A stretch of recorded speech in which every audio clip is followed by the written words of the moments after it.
बिस्मिल्लाहिर्रहमानिर्रहीम। Welcome to C programming. और आज हमारा टॉपिक है एस्केप सीक्वेंस। तो पहले हम इसकी थ्योरी देखेंगे और उसके बाद हम प्रैक्टिकली भी इसको परफॉर्म करके देखेंगे। तो डेफिनेशन के ऊपर बढ़ते हैं। Escape sequences are used in printf function inside double quotation marks. कि सबसे पहली बात तो ये है कि जो एस्केप सीक्वेंसेस हैं वो हम प्रिंटफ फंक्शन के अंदर इस्तेमाल करते हैं और इनको हम डबल कोटेशन यानी कि डबल जो इन्वर्टेड कामाज हैं उसके अंदर हम एस्केप सीक्वेंस इस्तेमाल करते हैं प्रिंटफ फंक्शन के अंदर, और डबल कोट्स के अंदर हम एस्केप सीक्वेंस का इस्तेमाल करते हैं। नेक्स्ट आता है the force printf to change its normal behaviour of showing output. और यही एस्केप सीक्वेंसेस का मकसद है कि जिस वक्त आप प्रिंटफ फंक्शन इस्तेमाल करके कोई आउटपुट देखते हैं तो एक सिंपल आउटपुट होती है, लेकिन अगर आप उसको एक डिफरेंट तरीके के साथ देखना चाहते हैं तो उसी के लिए हम एस्केप सीक्वेंसेस का इस्तेमाल करते हैं। नेक्स्ट आ जाता है escape sequences consist of two characters. ये दो कैरेक्टर्स के ऊपर मुश्तमिल होते हैं एस्केप सीक्वेंसेस। पहला कैरेक्टर इसके अंदर होता है, first character is always back slash. जो पहला करैक्टर इसका होता है वो हमेशा बैक स्लैश होता है, यानी कि जितने भी एस्केप सीक्वेंसेस हैं वो बैक स्लैश से शुरू होते हैं। And number two, second character varies according to the functionality. और जो दूसरा करैक्टर होता है वो जो हमारी रिक्वायरमेंट होती है उसके हिसाब से हम वो दूसरा करैक्टर इसके साथ लगाते हैं। ठीक है, अब इसके अंदर काफ़ी सारे एस्केप सीक्वेंसेस हैं। चंद जो एस्केप सीक्वेंसेस हैं उनको हम देख लेते हैं। जैसे कि सबसे पहले आ जाता है बैक स्लैश और साथ में सिंगल कोट। ये किस लिए इस्तेमाल होता है? Display single quote. अगर आप प्रिंट एफ कमांड को इस्तेमाल करते हुए सिंगल कोट स्क्रीन के ऊपर देखना चाहते हैं तो उसके लिए आपको बैक स्लैश और साथ में सिंगल कोट एस्केप सीक्वेंस ये इस्तेमाल करना पड़ेगा, तो तब आपको एक सिंगल कोट आउटपुट में नज़र आएगा।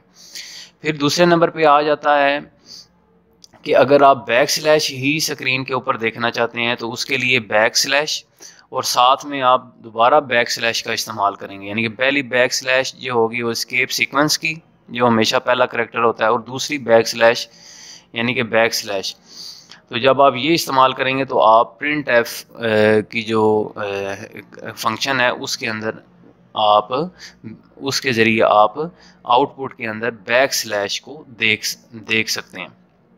नेक्स्ट है कि अगर आप back slash A escape sequence का इस्तेमाल करते हैं तो उससे क्या होता है कि जिस वक्त ये रिज़ल्ट आता है तो रिज़ल्ट यूं ही आता है तो साथ में एक साउंड सी जनरेट होती है। ठीक है, जनरेट एन अलर्ट साउंड। तो उसके लिए हम ये back slash A escape sequence का इस्तेमाल करते हैं। और बैक स्लैश बी का भी इस्तेमाल होता है रिमूव प्रीवियस करैक्टर। अगर आप ये चाहते हैं जो आप आउटपुट स्क्रीन के ऊपर दिखा रहे हैं, ठीक है, जो एक सेंटेंस आप दिखा रहे हैं उसका जो आखिरी करैक्टर है वो आउटपुट में नज़र ना आए, तो उसके लिए आप बैक स्लैश बी जो एस्केप सीक्वेंस है वो आप इस्तेमाल करते हैं। इसी तरह बैक स्लैश एन है, it is use to print the output on multiple lines. ये जिस वक्त आप प्रिंट एफ कमांड इस्तेमाल करते हैं तो वो एक ही लाइन में आपको रिजल्ट दिखा रहा होता है। तो अगर आप मल्टीपल लाइंस में, एक से ज़्यादा लाइंस में आप आउटपुट देखना चाहते हैं तो जहाँ से आप लाइन तोड़ना चाहते हैं वहाँ पे आप बैक स्लैश एन जो एस्केप सीक्वेंस है उसका आपने इस्तेमाल करना है। फिर नेक्स्ट आ जाता है बैक स्लैश टी। ये एस्केप सीक्वेंस इस्तेमाल होता है, डेफिनेशन है, it is use to move the cursor to the next tab stop. One tab stop consist of 8 spaces. कि अगर आप आउटपुट के अंदर फर्ज करें कि आप जो है वो 8 स्पेसिस का फासला रखना चाहते हैं वो दो वर्ड्स के दरमियान, तो उसका एक तरीका है कि आप 8 दफ़ा स्पेस का बटन दबाएं। ठीक है, फिर दूसरी दफ़ा फिर आगे जाके आप जो है वो दूसरा वर्ड लिखें। दूसरा सिंपल तरीका है कि आप escape sequence backslash T का आप इस्तेमाल करें। जहाँ पे आप ये इस्तेमाल करेंगे अगले वर्ड को ये और पिछले वर्ड के दरमियान ये 8 स्पेसिस का फासला ये जनरेट कर देगा। ठीक है, तो ये एक जो मेन आपके बैक एस्केप सीक्वेंसेस थे वो हमने देखे हैं, उनकी डेफिनेशंस वगैरह देखी हैं। और उसके बाद हम एक एग्जांपल देख लेते हैं, write a program that uses all escape sequences.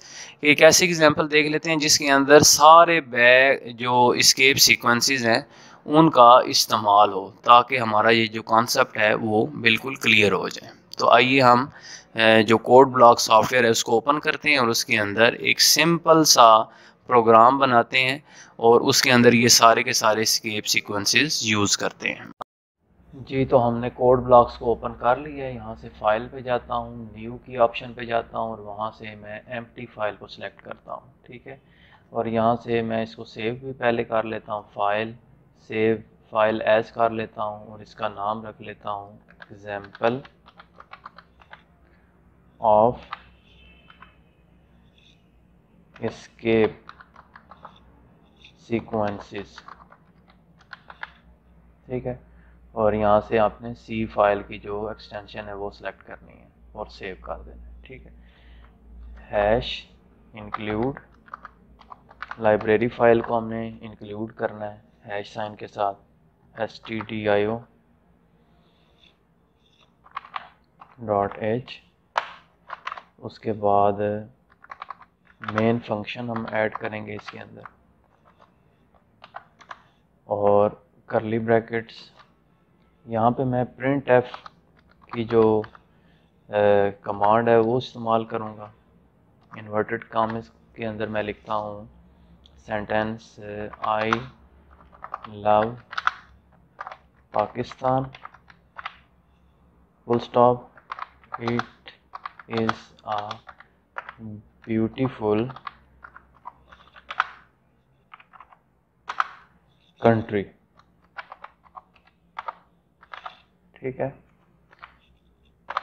अब सबसे पहले तो मैं आपको इसकी आउटपुट जनरेट करके दिखाऊंगा, फिर उसके बाद हम जितने भी स्केप सीक्वेंसेस हैं उनको ऐड करते जाएंगे ताकि आपको ज़्यादा क्लियर इसकी समझ आए। तो एक प्रिंट एफ कमांड के अंदर 2 सेंटेंस मैंने लिखे हैं। तो यहाँ से हम इसका रिज़ल्ट देखते हैं। बिल्ड एंड रन के बटन पे क्लिक करता हूँ तो इधर अगर आप देखें तो ये दोनों सेंटेंस एक ही लाइन में आ रहे हैं, I love Pakistan, it is a beautiful country, ठीक है। अब इसके अंदर मैं तब्दीली करता हूँ। सबसे पहले इसके अंदर मैं सिंगल कामा फ़र्ज़ करें कि मैं लगाना चाहता हूँ, ठीक है। तो उसके लिए एस्केप सीक्वेंसेस आपको मैंने बताया कि आपने बैक स्लैश और सिंगल कोट का इस्तेमाल करना है। तो जहाँ पे भी आप सिंगल जो कोट है उसका इस्तेमाल करना चाहते हैं वहाँ पे आप बैक स्लैश और सिंगल कोट का इस्तेमाल करें, ठीक है। जिस तरह ये पाकिस्तान का वर्ड है तो इसके आगे पीछे मैं सिंगल कोट देखना चाहता हूँ तो उसके आगे भी मैंने बैक स्लैश सिंगल कोट लगाया और पीछे भी मैं उसके बैक स्लैश सिंगल कोट लगाऊंगा, ठीक है जी। तो अब इसको मैं रन करके देखता हूँ तो इसके अंदर अगर आप देखें तो अब ये देखें जो पाकिस्तान का जो वर्ड है इसके आगे और पीछे सिंगल कोट के जो कामे हैं वो आपको नज़र आ रहे हैं, सिंगल कोट, ठीक है।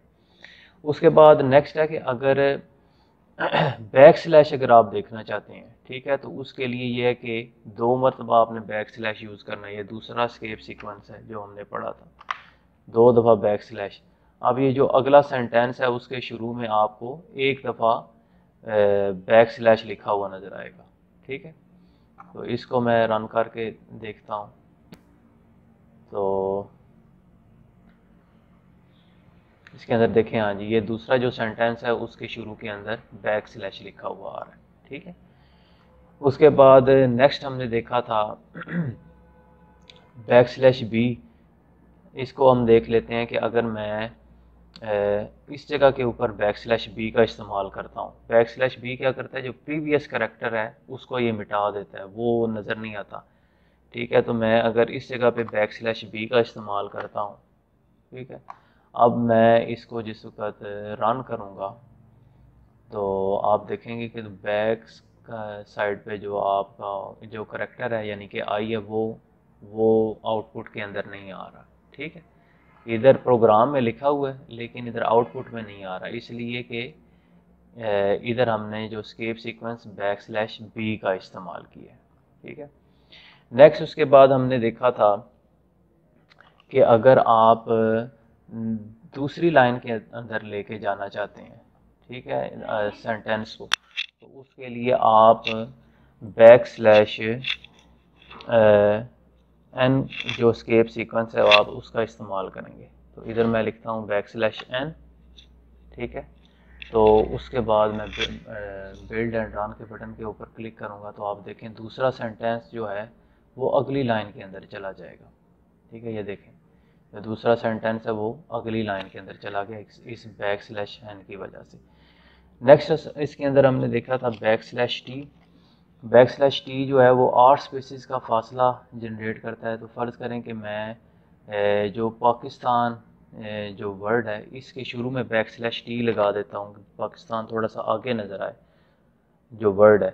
तो बैक स्लैश टी यूज़ किया मैंने और उसके बाद बिल्ड एंड रन के ऊपर मैंने क्लिक किया तो ये देखें ये पाकिस्तान और लव जो है इसके दरमियान 8 स्पेसिस का फासला है। फिर अगर आप बैक स्लैश टी का इस्तेमाल करेंगे तो ये 16 स्पेसिस का फासला इसके अंदर आ जाएगा। अपनी ज़रूरत के मुताबिक आप जिस हिसाब से भी चाहें ये बैक स्लैश टी या जो स्केप सीक्वेंसेस हैं आप इनका इस्तेमाल कर सकते हैं। अब ये देखें इसके दरमियान अब 16 स्केप स्पेसिस का फासला आ गया। और आखिरी हमने देखा था बैक स्लैश ए, ठीक है। अगर आप बैक स्लैश ए का इस्तेमाल करते हैं तो ये एक अलर्ट की साउंड जनरेट करता है। तो यूँ ही आप इसके बैक स्लैश ए लिखने के बाद बिल्ड एंड रन के बटन के ऊपर क्लिक करेंगे तो आउटपुट आने से पहले एक साउंड जनरेट होगी, ठीक है।